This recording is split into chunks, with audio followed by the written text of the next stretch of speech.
Bismillahirrahmanirrahim. Assalamualaikum warahmatullahi wabarakatuh. Waalaikumsalam warahmatullahi wabarakatuh. Ujian komprehensif mahasiswa PPG dalam jabatan PAI Batch 2 tahun 2024 dengan teruji Rahmalan Haju dibuka dengan melafazkan basmalah. Bismillah. Bismillahirrahmanirrahim. Saudara teruji, apakah saudara sudah siap untuk diuji? Insya Allah siap, Pak. Baik, mengawali ujian ini disilakan saudara membuka Al-Quran, buka surat An-Nisa yang sudah ditentukan tadi. Ya, Kemudian Pak. mulai dibaca dari ayat 1. Nanti kalau saya bilang berhenti baru bisa berhenti. Ya, disilakan membaca mulai sekarang. أعوذ بالله من الشيطان الرجيم. بسم الله الرحمن الرحيم. يا أيها الناس اتقوا ربكم الذي خلقكم من نفس واحدة، وخلق منها زوجها، وبث منهما رجالا كثيرا ونساء. واتقوا الله الذي تساءلون به والأرحام، إن الله كان عليكم رقيبا. وآتوا اليتامى أموالهم، ولا تتبدلوا الخبيث بالطيب، ولا تعقلوا ولا تعقلوا أموالهم إلى أموالكم، إنه كان هوبا كبيرا. وإن خفتم ألا تقسطوا في اليتامى، فانكحوا ما طاب لكم من النساء مثنى وثلاث ورباع. فإن خفتم ألا تعدلوا فواحدة أو ما ملكت أيمانكم، ذلك أدنى ألا تعولوا. Cukup. صدق الله العظيم. Itu ayat yang dibaca tadi itu terkait apa tuh? Eh, ayat yang saya baca itu di mana surat An-Nisa salah satu ayat yang menjelaskan di mana sesungguhnya salat itu adalah kewajiban yang Tapi tadi ditentukan. kayak pernikahan yang terakhir itu ya. Iya, Mas Nawasula Sorba, Anda setuju dengan itu? berubah, maka menikahilah perempuan lain yang kamu senangi dua, tiga, atau empat kali. Tetapi jika kamu khawatir tidak akan mampu berlaku adil, maka nikahilah seorang saja. Tentunya kalau dari saya sendiri, Pak, melihat sesuai dengan realita, saya tidak setuju karena memang tidak dari finansial dari finansial belum mampu, Pak. Ya, oke. Baik. Silakan saudara dilanjutkan dengan menulis. Alat tulisnya sudah disiapkan. Coba mohon ditulis surat eh, Atin.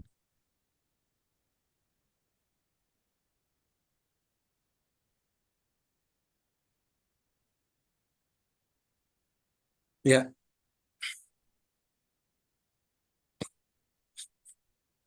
cukup ya. Diperlihatkan di depan kamera.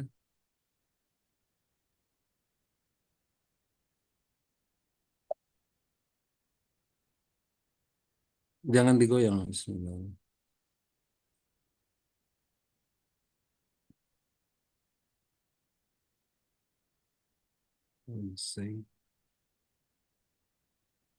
Oke, cukup.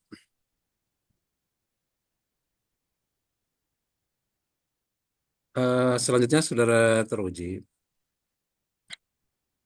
materi yang saudara mau praktekkan ini terkait dengan apa ya? PCBL, Pak. Ya, PJBL itu kan model pembelajaran atau Materi pendekatan. tentang ketentuan sholat. Materinya apa? Ya, Ketentuan sholat. ketentuan, Sholat. ketentuan sholat. Ya. Pertanyaan saya terkait dengan materi yang Anda mau ajarkan ini, apa urgensinya materi ini dibelajarkan kepada peserta didik?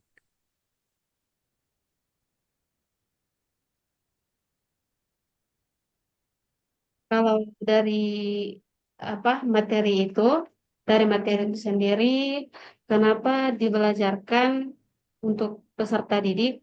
Karena menekankan mereka untuk memahami ketentuan sholat yang di dalamnya itu adalah tata cara pelaksanaan sholat yang benar.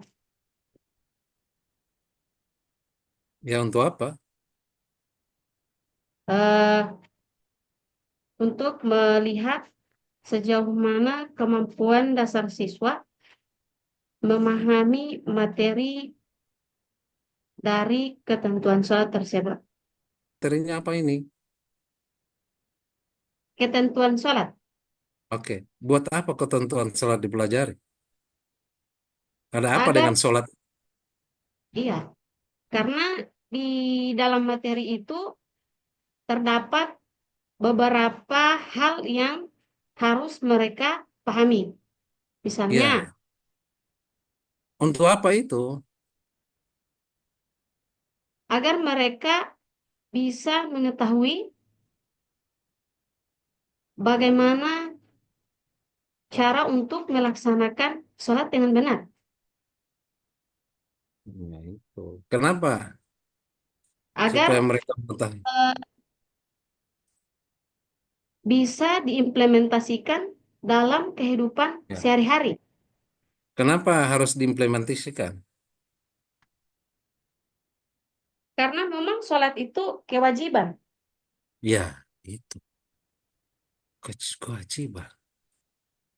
Saya bertanya apa hakikat materi ini.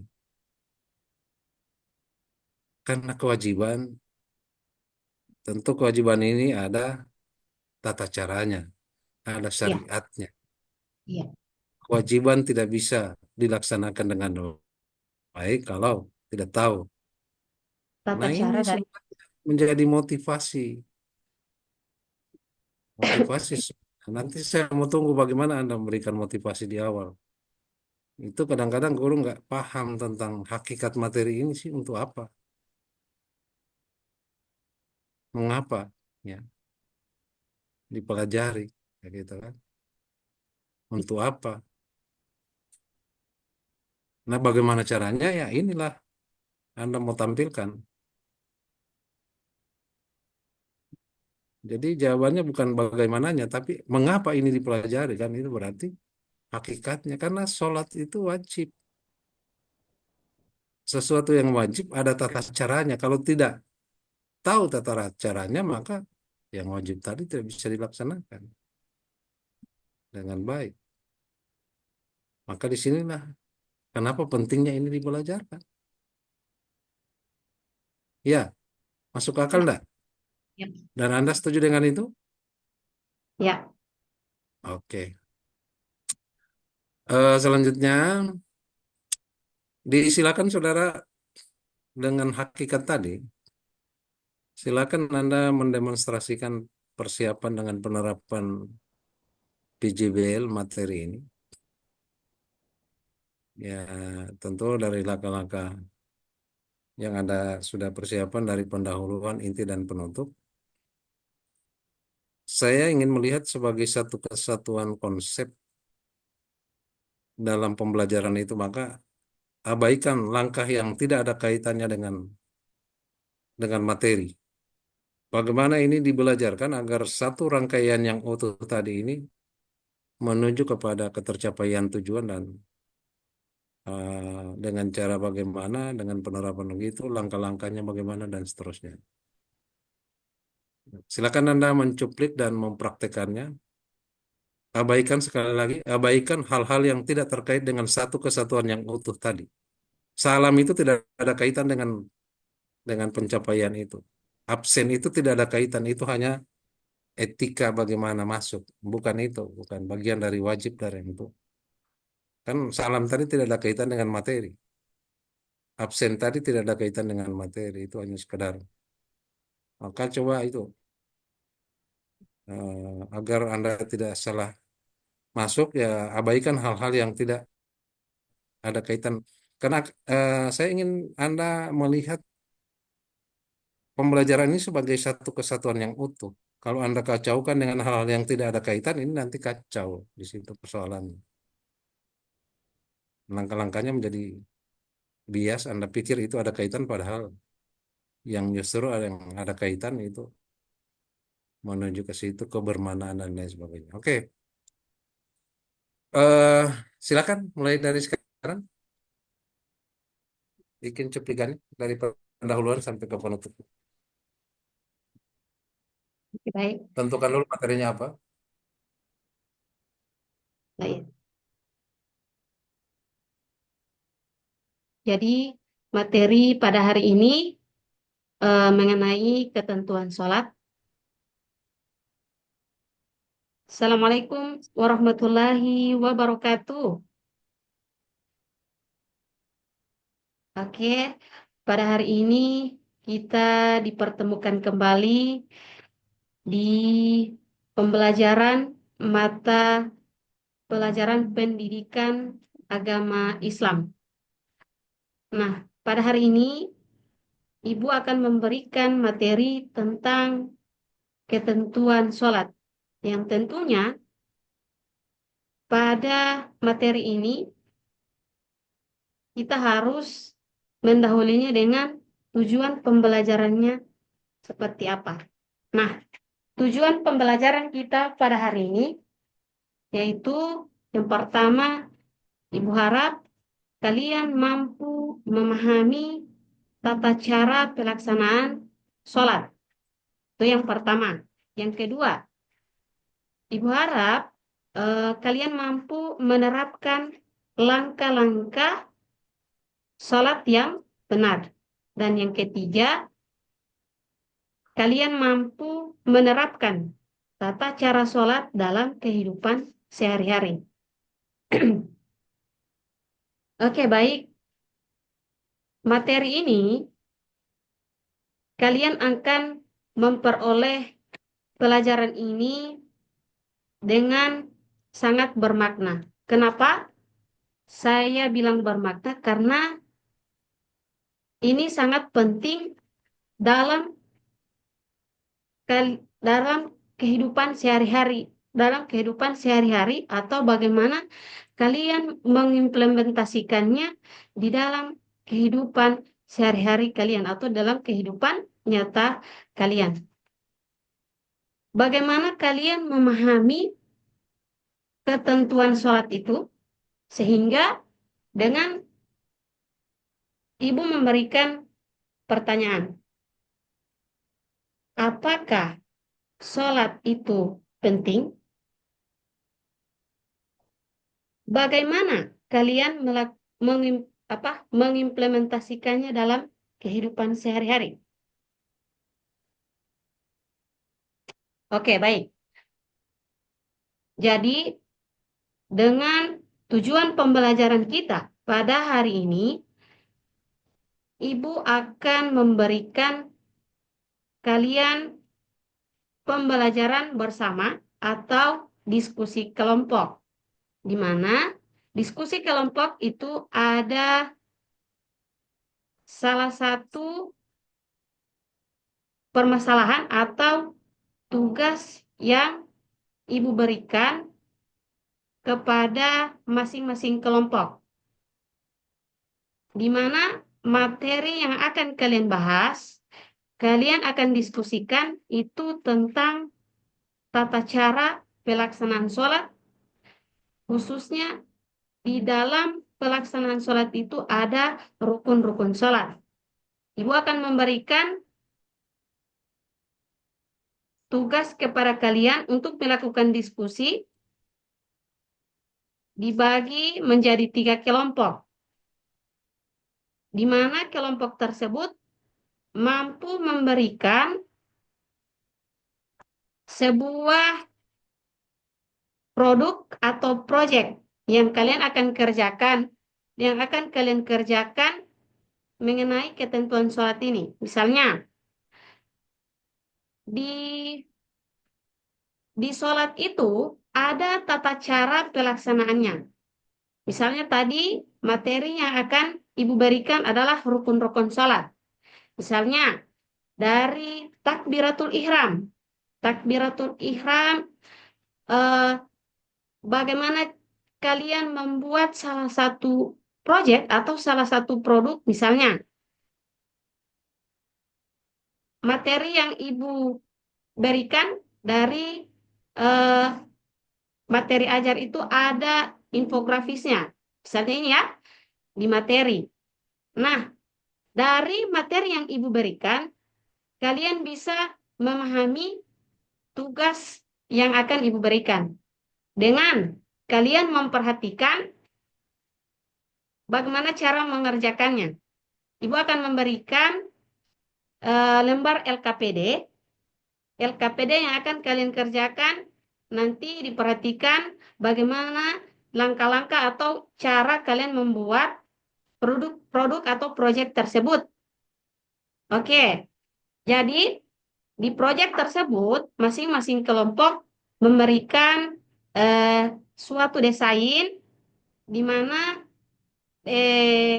desain tersebut kalian membuat proyek atau produk ya, di mana produk tersebut menggambarkan rukun-rukun sholat. Misalnya, Ibu berikan kalian contoh di lembar pekerjaan kalian itu, misalnya di kelompok satu. Kelompok satu memberikan, membuat produk atau proyeknya dari rukun-rukun sholat, misalnya dari takbiratul ihram, membuat poster dari gambar misalnya. Gambar tersebut takbiratul ihram atau memberikan kata-kata di gambar tersebut. Kemudian yang kedua, ada apa setelah takbiratul ihram? Berdiri atau ruku. Nah, di ruku tersebut ada, misalnya kalian memberikan gambar atau edukasi seperti apa poster yang nantinya akan kalian buat. Seperti itu. Oke, jadi setelah kalian membuat poster tersebut, desain atau kalian memberikan masing-masing hasil diskusi yang akan kalian berikan, yang akan kalian tunjukkan, silakan kalian memaparkan di depan kelas masing-masing kelompok. Silakan kalian presentasikan di depan kelas, kemudian kelompok lainnya bisa memberikan tanggapan di mana hasil dari produk tersebut sudah menunjukkan tata cara atau rukun-rukun sholat yang benar. Seperti itu. Paham ya? Oke. Nah, jadi Ibu persilakan untuk mendiskusikannya. Silakan eh, bekerja sama, berpartisipasi, dan bekerja aktif.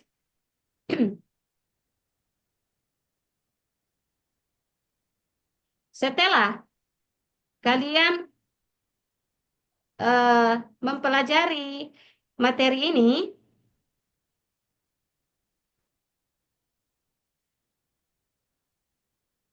ada yang bisa menyimpulkannya? Oke, jadi dari hasil diskusi, secara bergantian atau ada atau apa atau siapa yang bisa memberikan eh, kesimpulan? Ayo siapa? Oke. Jadi Cukup, dengan ya Pak. tapi bagus tadi. Beberapa hal yang perlu dikonfirmasi. Yang pertama, ini materi tentang tata cara sholat. Lalu proyeknya apa nih? Ngapain mereka? Mendesain sebuah apa produk atau proyek dari poster edukasi tentang rukun-rukun sholat. Poster tentang rukun-rukun sholat. Iya. Nanti dikaji kembali ya, apakah ini masih cocok untuk ACD. Anda yang menganalisa CP sehingga menjadikan ini sebagai materi yang urgen. Jangan-jangan materi ini nggak penting lagi karena mungkin sudah lewat. Tapi tergantung di sekolahnya. Kalau menurut Anda itu masih layak, karena kebanyakan mungkin di desa Setuju. yang kondisi masyarakatnya berbeda, ya bisa saja. Tapi Dan untuk ukuran saya sih sebetulnya ini sudah selesai di SD ini materi. kalau di saya Pak, SMP itu kelas 7 bahkan saya melakukan praktek dari cara mereka mengambil air wudhu, bahkan niat wudhu pun ada yang tidak hafal.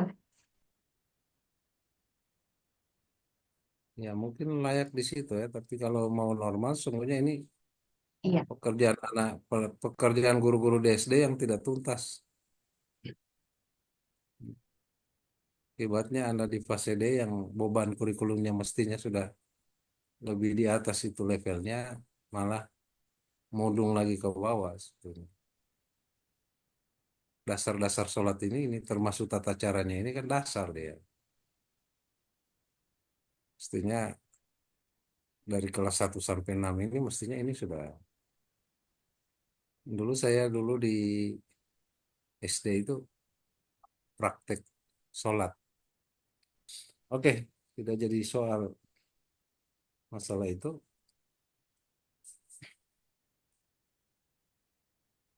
eh Selanjutnya dalam menyusun modul ajar, seorang guru itu kan ya dia menyusun tujuan pembelajaran. Ini ada kaitan dengan yang terjadi sama Anda tadi. Sehingga menentukan, oh materinya ini tata cara sholat. Dari mana dapat tata cara sholat sehingga Anda merumuskan tujuannya?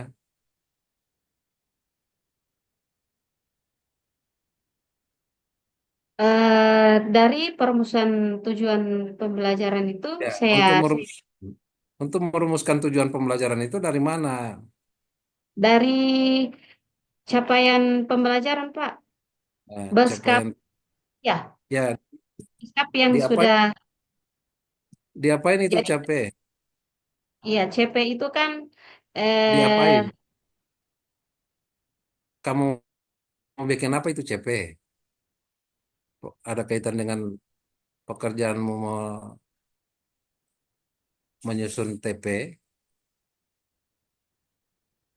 CP mau diapain?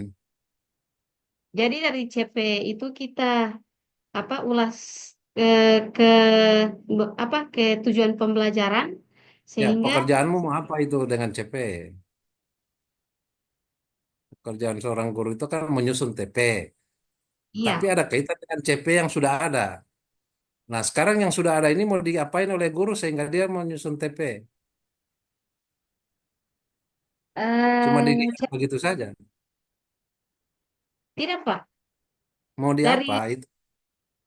dari CP itu kan kita kita akan buat sebagai apa eh program pembelajaran yang ada di apa di Iya, mau diapain dulu itu CP-nya?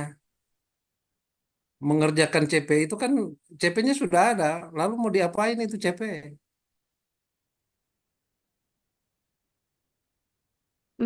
Satu CP kata. Dia analisa dulu iya, CP-nya. bukan analisis Pak. Iya, iya. Setelah itu kan dianalisis baru tujuan pembelajaran sehingga Iya, dia dari menganalisa CP itu kita akan bisa menyusun tujuan. Kalau cuma ada dia begitu saja itu CP tidak dianalisa, tidak dipikir-pikir, dimatang-matang, sehingga pengambilan keputusan, decision making ya gitu kan, untuk menentukan oh ini materinya apa tata cara sholat. Kan di sana kan bukan tata cara sholat itu yang keputusanmu itu menjadi tata cara sholat setelah menganalisa CP. CP itu menjadi satu kesatuan yang utuh untuk mencapai suatu tujuan eh, pembelajaran. tujuan pendidikan secara umum kan, untuk pencapaian tujuan pendidikan nasional kan begitu. Sehingga ditentukan CP-CP ini antara mata pelajaran satu mata pelajaran lain. Nah, dulu ada yang disebut dengan manusia Indonesia seutuhnya. Itu jadi melalui mata pelajaran ini untuk mencetak manusia yang utuh tadi, gitu. Ya. Jadi itu CP dianalisa dulu CP-nya, guru baru bisa menyusun TP-nya. Di samping menganalisis CP apa lagi? Dari menganalisis CP kita apa membuat tujuan pembelajarannya dari Iya, ini tujuan sudah itu posisi sudah mau posisi membuat tujuan pembelajaran ini. ya dari Kan tujuan kita kan Anda menyusun tujuan pembelajaran. Untuk bisa menyusun tujuan pembelajaran itu, Anda menganalisa satu, analisis CP dulu. Yang kedua apa? dari ini KKO-nya Iya, karena menyiapkan dari KKO itu kita bisa KO. melihat bagaimana cara kita untuk misalnya di KKO itu ada mengidentifikasi, menganalisis atau apa? KKO itu dari mana itu KKO? Teori apa yang Anda pertimbangkan untuk yang ada di KKO itu? Kalau di pembelajaran di materi tadi teori yang Nah, bukan. Nah, ini kan KKO tadi, ini kan kata kerja operasionalnya, tapi sungguhnya ada teori yang mendasari kenapa KKO itu lahir, kan gitu. dari afektif, kognitif maupun Iya, psikomotor. itu teori apa itu namanya? Behavior, Wah, eh teori teori yang ditentukan di materi itu Pak atau ini bukan ini yang kamu sebut tadi itu kognitif, efektif, psikomotorik. Itu apa itu? teori teori belajar dari afektif, kognitif dan eh, psikomotorik. Ya udah, nggak usah dilanjutkan. Taksonomi belum itu, Ya 3 Allah, Mei. iya taksonomi belum ya Allah. Ya Benar-benar. udah. Betul. Jadi di situ kan ada level-level kognitif, efektif, menggunakan kata kerja ini dan seterusnya. Itu kan Taksonomi belum. pembagiannya berdasarkan domain Taksonomi. atau taksonomi belum kan itu. Oke, lanjut. Selanjutnya di dalam menyusun modul ajar itu, seorang guru itu biasanya tidak apa mendasarkan pada teori belajar tertentu. Ah, ini baru ini. Dalam modul yang kamu rancang itu kamu mendasarkan pada teori belajar apa kira-kira? Apa saja yang mendasarnya? Eh, dalam pembelajaran yang saya terapkan itu ada di dalamnya teori konstruktivisme, di mana Konstruk. terjadi konstruktivisme, di mana di dalam terjadi interaksi antar siswa atau interaksi aktif peserta didik membangun ide-ide mereka dalam pembelajaran di dalam pembelajaran. Kemudian di situ ada student center learning atau berfokus pada peserta didik itu sendiri. Seperti itu, Pak.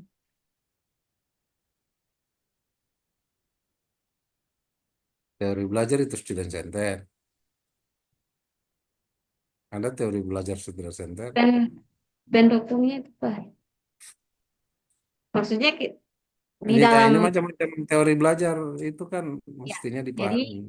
teori di dalamnya itu ada konstruktivisme yang kemudian apa di situ ada Selain selain konstruktivisme yang mendasari tadi, lalu kemudian selain itu kira-kira yang kamu kuasai teori belajar apa aja kira-kira? dari kemampuan peserta didik itu sendiri, dari apa behavior. Behavior itu, teori belajar behavioristik itu gimana? Kalau dari behavior itu sendiri itu kan sama dia di dalamnya memberikan apa pengetahuan kepada peserta didik. Bagaimana? Penerapan behavioristik itu bagaimana? Ah, tadi kan ada misalnya dari ide-ide peserta didik. Mungkin di situ ada, bukan mungkin ya, memang ada eh, stimulus atau kemampuan siswa yang apa, yang diukur bagaimana siswa tersebut merespon materi yang diberikan. Materi diberikan itu berarti itu namanya stimulus ya? Itu dari teori behavior, Pak. Ya, berarti distimulus dengan materi, ini materi gitu, baru direspon gitu kan? Ya, Nggak ada hasilnya. ada perubahan perilaku gitu kan? Kan? Menurut saudara ini masih relevan teori behavioristik ini dalam penerapan kurikulum Merdeka?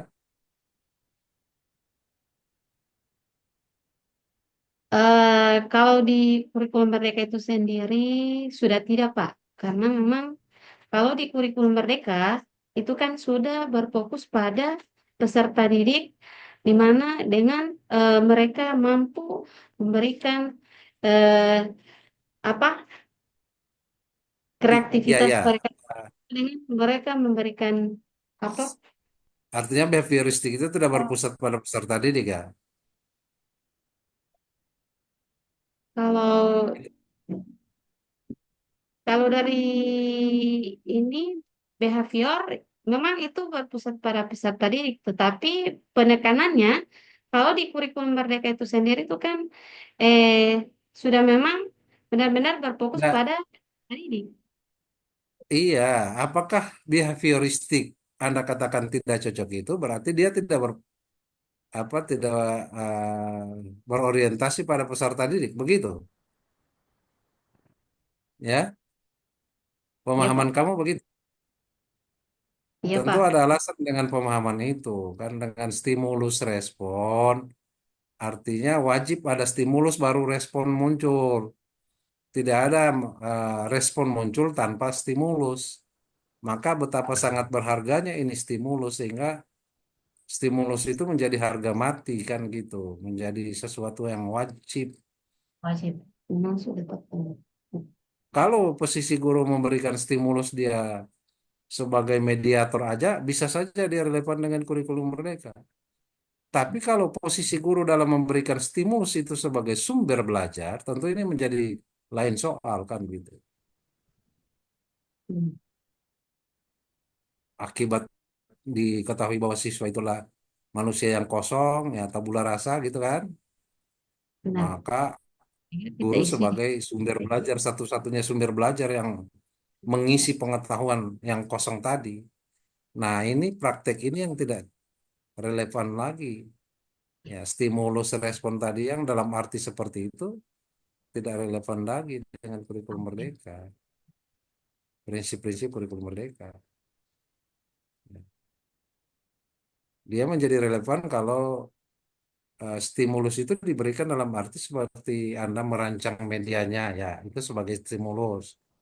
Bukan Anda yang menjelaskan, tapi Anda merancang media agar terjadi stimulus, dan ya, stimulus itu direspon dalam rangka pencapaian tujuannya.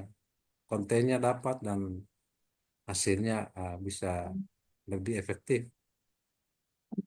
Nah, mungkin dalam konteks itu ya behavioristik masih bisa relevan, tapi kalau dalam konteks Betul stimulus Mas. itu ya dipahami sebagai sumber belajar, tentu ini menjadi lain soal dia, dan itu yang kira-kira begitu ya.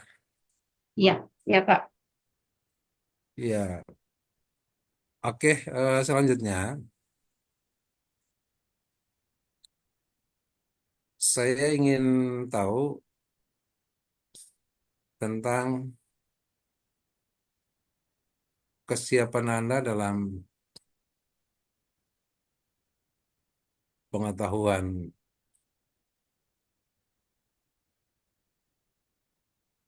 Penguasaan materi itu kan penting bagi seorang guru. Nah, namun materi itu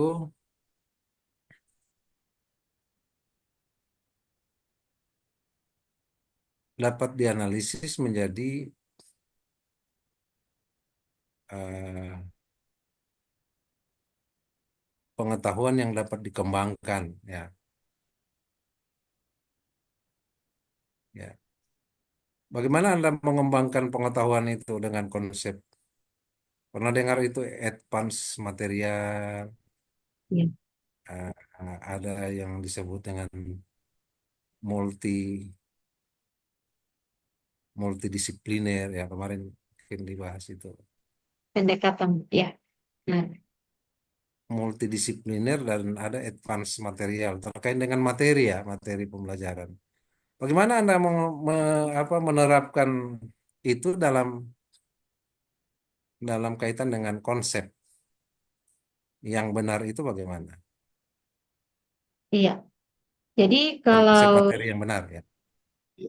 dari secara advance materialnya, dengan ini peserta didik mampu membuat apa? Kalau dari segi materi yang saya berikan tadi, mereka membuat proyek tentang apa tadi tata cara sholat yang benar. Sehingga pada pendekatan konseptualnya, di mana menekankan pemahaman siswa terhadap konsep dasar daripada materi yang diberikan. Seperti itu, Pak. Ya, pemahaman konsep dasarnya ini kan bagaimana penerapan advance-nya? Ya, jadi dengan saya tadi memberikan dari segi diskusi, yaitu dengan membuat suatu produk atau proyek dengan membuat poster, begitu. Itu yang dimaksud dengan advance material, ya. Iya, karena Kan memang misalnya tata cara sholat.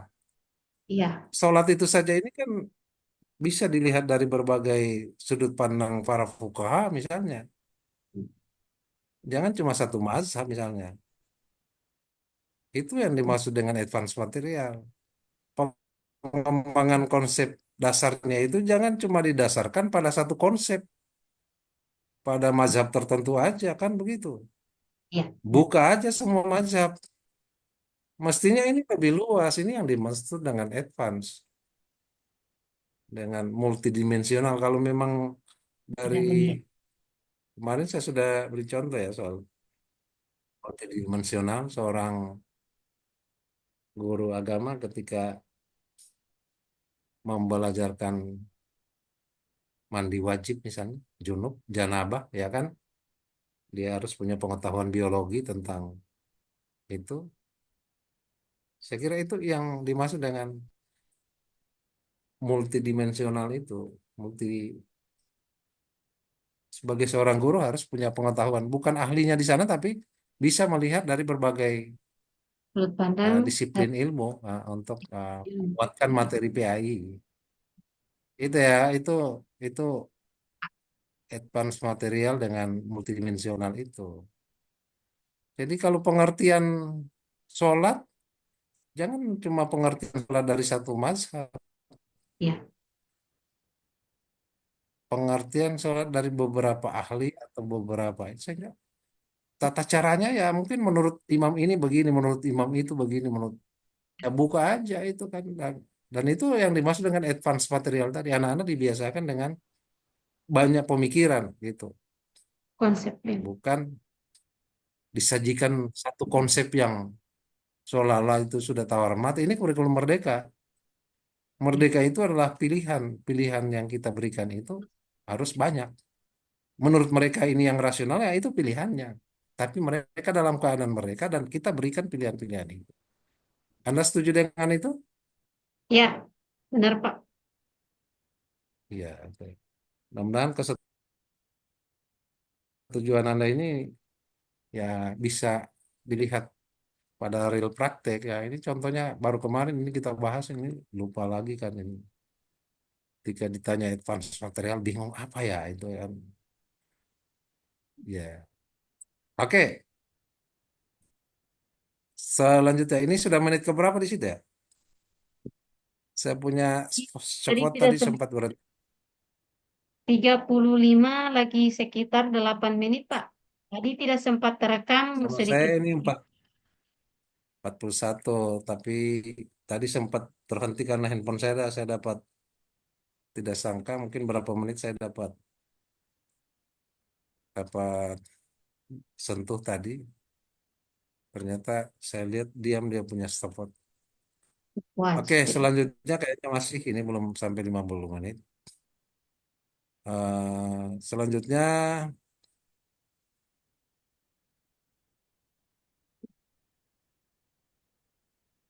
dalam mempraktikkan modul yang saudara susun itu tadi, saudara mendahulukan tujuan dan mengabaikan pertanyaan pemantik.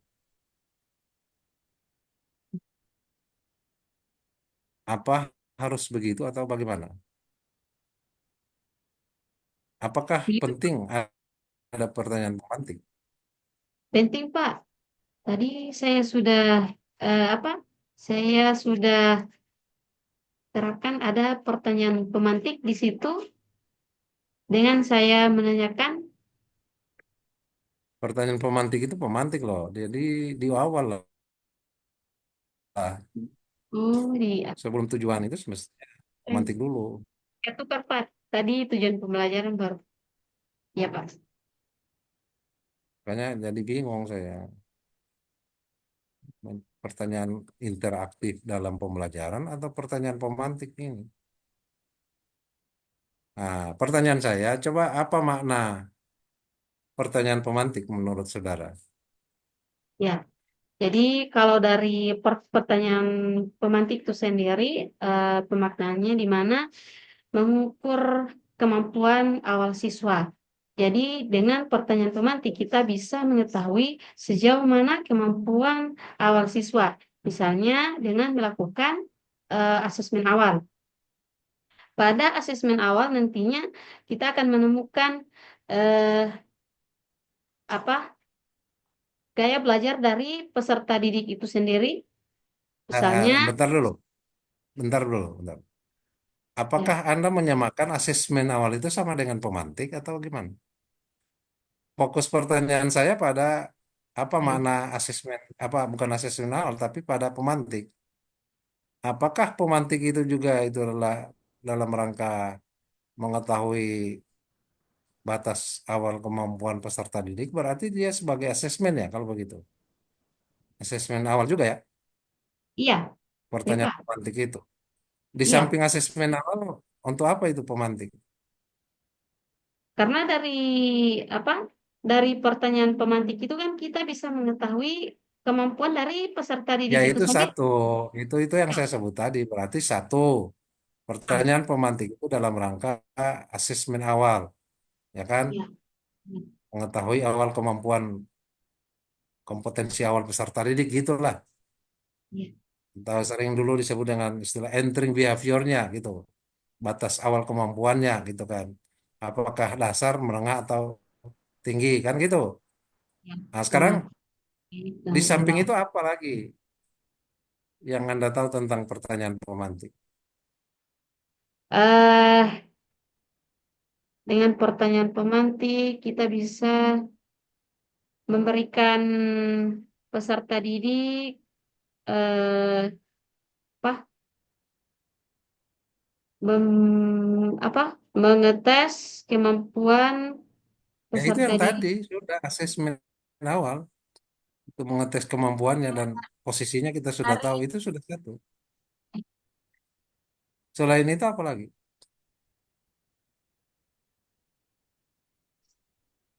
ini Pak, kalau dari peserta didik itu sendiri yang bisa kita ukurkan dengan menggunakan eh, ada teknologi di situ.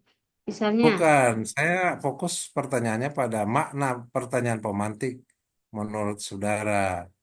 Tadi sudah dijawab. Berarti cuma itu ya, sebagai asesmen awal, ini asesmen awal peserta didik. mengukur kemampuan awal peserta didik.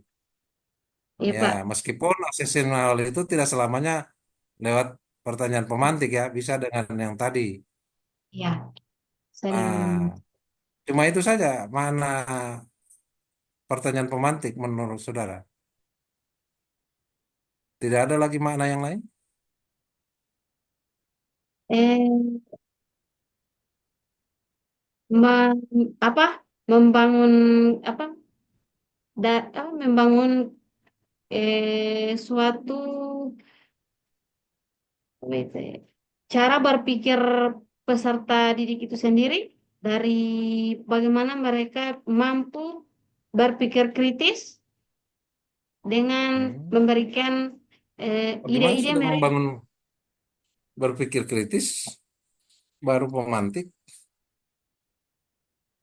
Kan itu kalau Ya pertanyaan boleh. pemantik eh Ya, memancing ini apa dari ini peserta didik sehingga dengan begitu kemampuan-kemampuan dasar peserta didik itu bisa tergali Se- ya. dari ide Tadi yang sudah mereka. dijawab itu kaitannya dengan asesmen.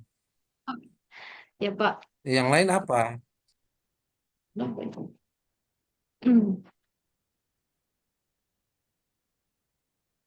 Dengan pertanyaan pemantik itu ya memancing. Baru setelah dipancing ikannya Dapat kemudian dimasak. goreng. Astagfirullah. Tipe umpi. Seperti ini. Begitu ya. Iya. Jadi, oke katakanlah mau mancing. Tapi mau mancing di sini kemana? Menarik minat dan perhatian juga. Merangsang apa namanya? Kan dengan Merangsang pertanyaan-pertanyaan itu kan akan memicu merangsang perhatian, merangsang ya Allah, memicu memicu. perhatian mereka dan Ya, eh, benar. akan ada di situ kebermaknaan. Maka dari Ya, materi ayat benar. kontekstualisasi materinya ada gitu kan. Apa Ya, manfaatnya yang tadi yang saya tanya filosofi materi ini untuk apa kan gitu. ya, ya. Mengapa ini dibelajarkan? Mestinya masuk di situ. Ada kepentingan mereka sebagai umat Islam kalau tidak tahu tata cara sholat kan susah dia melaksanakan kewajiban. Nah, ya. Terungkap dan ini menjadi motivasi bagi mereka. Minat, iya, minat atau Ya, keterlibatan peserta ya didik. Benar. perhatian dan Iya, minatnya akan semakin tinggi karena dia ada kepentingan dengan materi itu. iya, Setelah kita ajukan pertanyaan pemantiknya dan kita arahkan dia ke mengapa materi ini penting untuk dipelajari kan. Ya, kontekstualisasi sudah di apa di apa namanya dari awal sudah ada pemantiknya kan gitu. Untuk Ya, sebentar nanti dikontekstualisasikan lagi, tapi kok kontekstualisasinya sudah dapat juga di situ karena kebermaknaan belajar itu sudah nampak kepentingan mereka terhadap materi ini. Ada motif di situ, keinginan yang kuat untuk mau belajar, perhatian yang kuat untuk mau belajar, ya itu kan motivasinya muncul dipicu oleh pertanyaan pemantik tadi.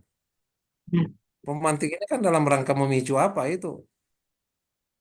Memicu kemampuan awalnya supaya kita dapati, memicu bagaimana motivasinya. Ya ini dan dengan memahami konsep ini Anda insya Allah bisa, jangan dihafal. Tapi kalau kita paham, oh iya ya, oh iya ya. Benar tidak? Dengan pemantik itu bisa memicu motivasi. Karena Anda sudah, tapi yang penting Anda tahu filosofi materi ini untuk apa. ya, Itu yang saya tanya di pertemuan awal tadi. Untuk apa materi ini dipelajari? Anda bilang begini begitu dan tidak ada yang kena semua. Ini karena sholat itu wajib. Wajib dapat dosa kalau tidak dilaksanakan. Kalau tidak dilaksanakan dengan benar juga sia-sia kan? ya. Nah ini menjadi motivasi yang sangat kuat itu. Itu mana pertanyaan pemantik. Ya mungkin cukup ya kita akhiri ujian ini dengan sama-sama melafazkan hamdalah. Alhamdulillah. Alhamdulillahirrahmanirrahim. Wabillahi taufiq hidayah. Assalamualaikum warahmatullahi wabarakatuh. Waalaikumsalam warahmatullahi wabarakatuh.